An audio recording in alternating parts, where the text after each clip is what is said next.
मित्रांनो, मराठी चित्रपटसृष्टीतील अभिनेत्री गिरिजा ओक सध्या सोशल मीडियावर चर्चेचा विषय ठरत आहे. गेल्या काही दिवसांपासून फेसबुक, इंस्टाग्राम आणि एक्सवर तिचा एक फोटो प्रचंड व्हायरल होत आहे. या फोटोत ती निळ्या साडीमध्ये दिसत असून तिच्या सौंदर्याने आणि मोहक व्यक्तिमत्वाने नेटिझन्सना अक्षरशः वेड लावलं आहे. या व्हायरल पोस्टनंतर अनेकांनी तिची तुलना हॉलिवूड अभिनेत्रीशी केली आहे, तर काही चाहते तिला नॅशनल क्रश म्हणून देखील ओळखत आहेत. गिरिजा ओक मराठी आणि हिंदी या दोन्ही माध्यमांमध्ये गेली जवळपास 2 दशकं काम करत आहे. पण यावेळेस गिरिजा तिच्या कामामुळे नव्हे, तर सध्या एका साध्या फोटोमुळे संपूर्ण इंटरनेटवर चर्चेचा विषय ठरत आहे. या अचानक वाढलेल्या प्रसिद्धीबाबत बोलताना गिरिजा म्हणाली, "मी पूर्णपणे आश्चर्यचकित आहे. रविवारी संध्याकाळी माझा फोन सतत वाजत होता.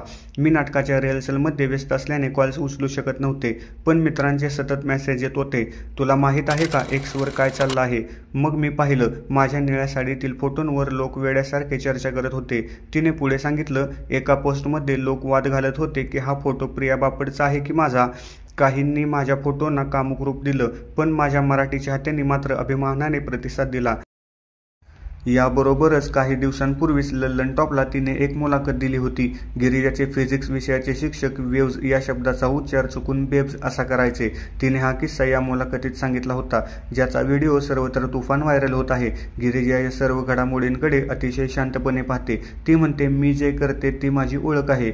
जर लोक मला आत्ता माझं काम पाहत असतील आणि ओळखत असतील तर त्यात मला आनंद आहे. सोशल मीडियावर काय व्हायरल होतं यावर आपण नियंत्रण ठेवू शकत नाही." तिने हेही सांगितलं की या चर्चेमुळे तिच्या कुटुंबाला काहीही अस्वस्थता वाटली नाही. एका साध्या निळ्या साडीतील फोटोमुळे आंतरराष्ट्रीय स्तरावरच्या अभिनेत्रींसोबत तुलना केली जात आहे. ही गोष्ट तिच्या चाहत्यांसाठी अभिमानाचीच आहे. सध्या सोशल मीडियावर निळी साडीवाली गर्ल म्हणून ती ओळखू जाऊ लागली आहे आणि ती या प्रसिद्धीचा आनंदच घेत आहे. धन्यवाद.